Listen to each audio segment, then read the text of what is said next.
My dear Principal Ma'am, Vice Principal Ma'am, Plus Two in charge, my dear teachers, we meet once again on the eve of two important occasions.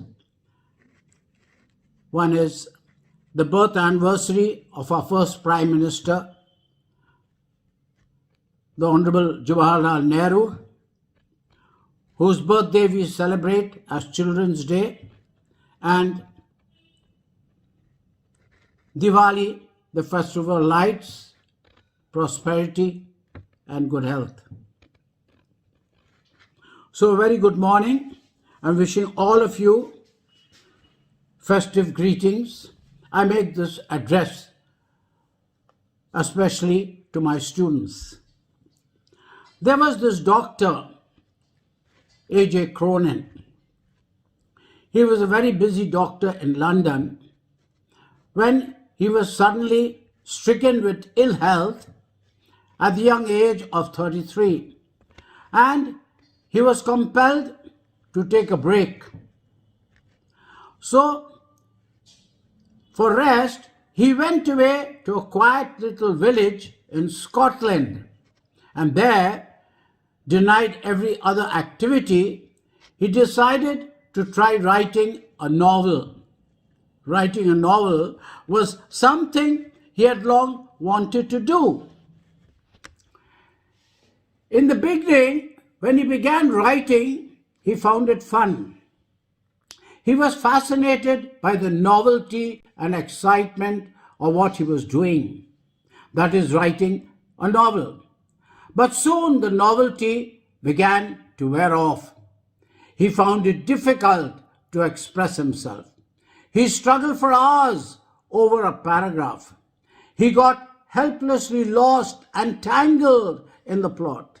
He gradually lost confidence in himself and was ready to give up. He was almost halfway through when the inevitable happened to him. He began to struggle to continue the writing of his novel. A wave of hopelessness invaded his mind. He began to give up on himself. He asked himself, "Why am I wearing myself out with this toil for which I am so ill prepared? What is the use of it?" In despair, he threw down his pen. He reread the typescript of his first chapter. He was appalled at what he had himself written.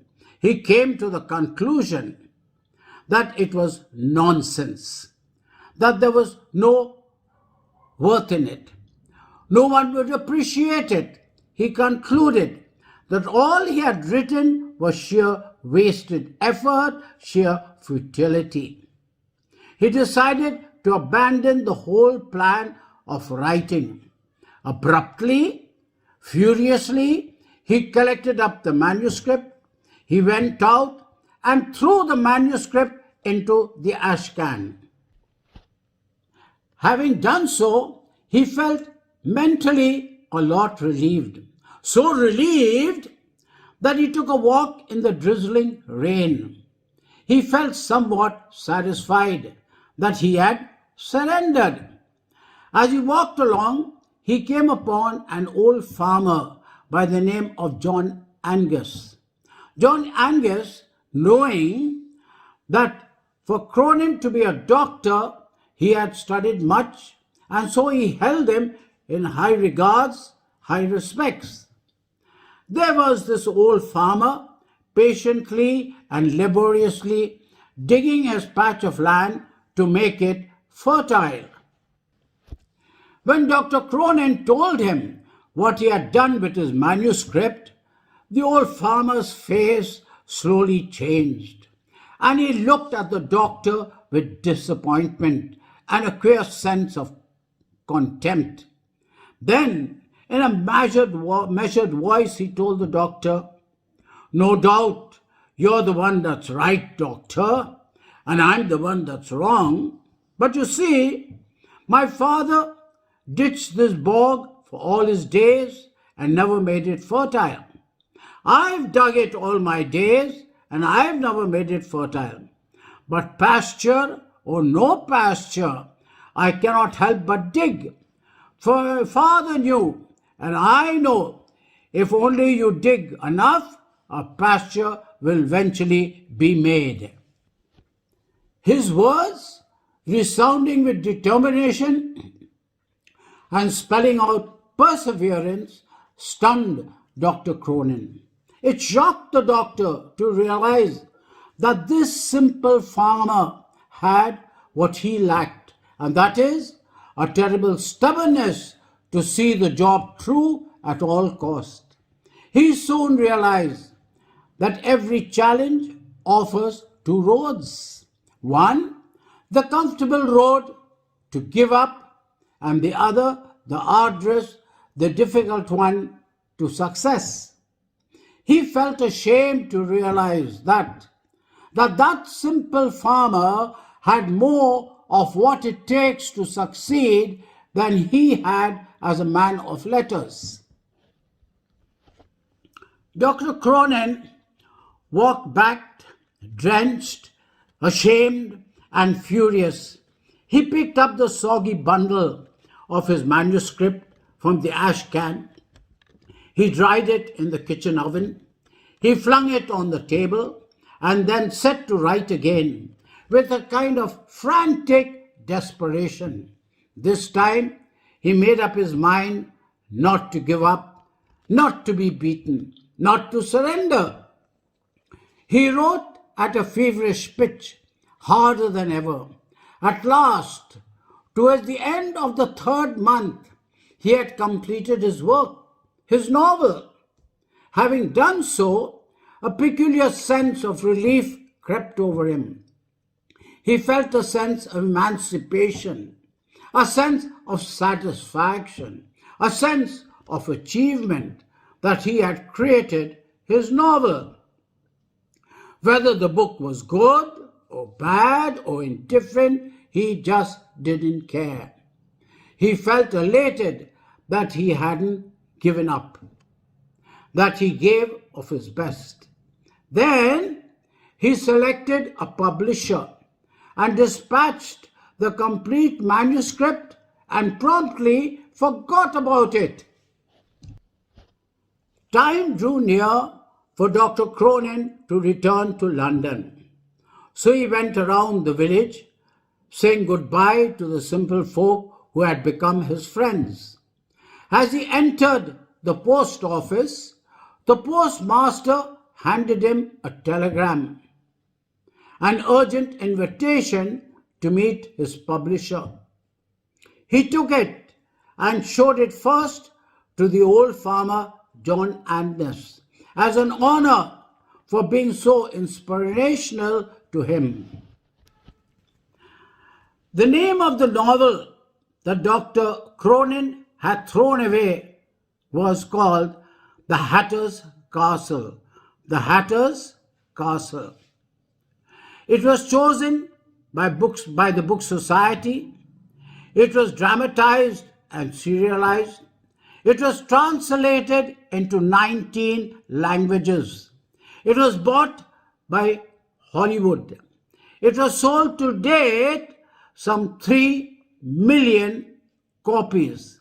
It had altered Dr. Cronin's life radically beyond his wildest dreams. All this happened to Dr. Cronin because of a tiny lesson in the grace of perseverance.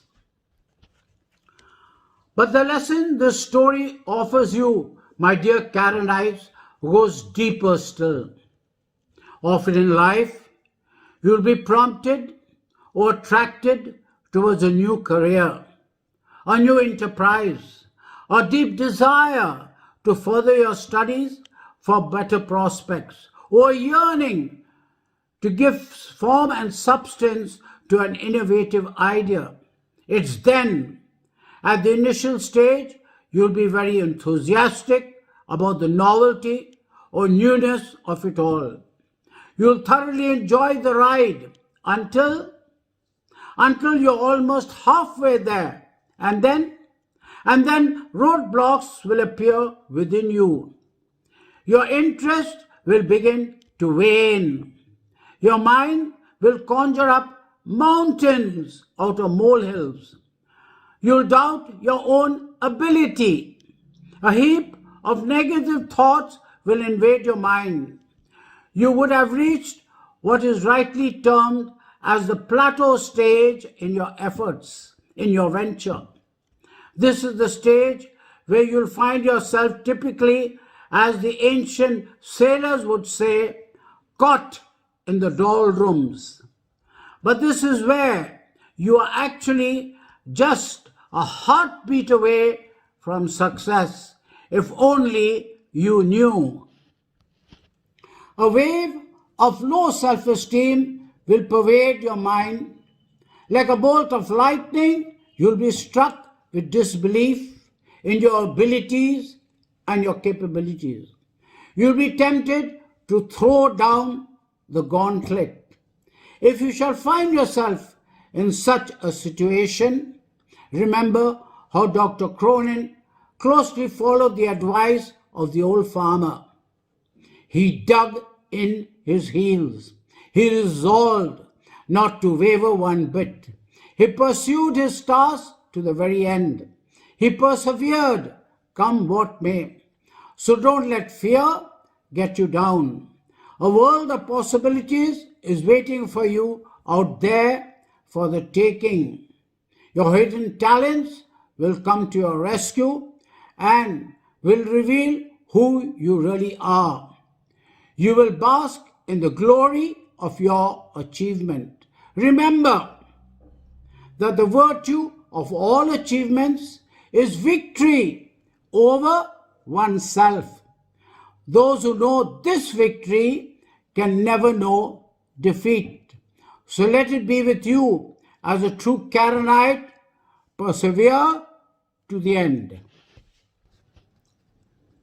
It's been very aptly said by the writer John Miller.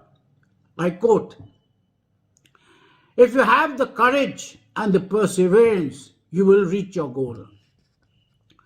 So let your courage stay with you. No matter what happens, don't give up. Keep going, and sooner or later, you will reach your goal.